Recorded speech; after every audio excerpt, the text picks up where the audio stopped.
Recording studio मछिया DJ Kanchan Raj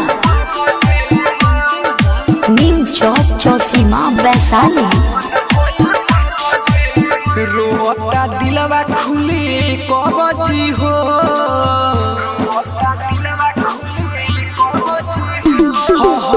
रोता दिलवा खुली कहबजी हो रोता दिलवा खुली कहबजी हो कैसे जियब हमारा बजी हो अब बहन भइल पबजी हो कैसे जियब हमारा बजी हो अब बहन भइल पबजी हो।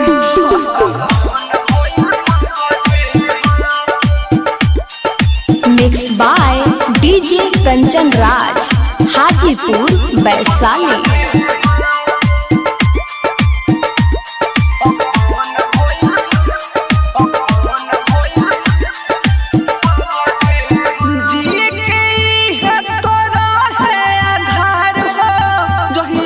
छोड़ले रहे हमारे प्यार हो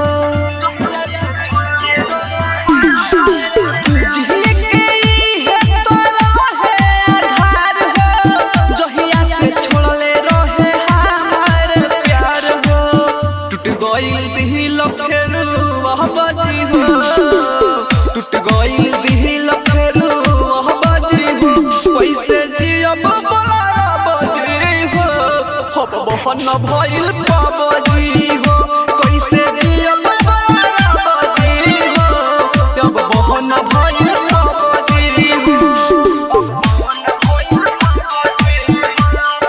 mix by Pallavi recording studio Machhiya Neem Chowk चौसीमा Vaishali.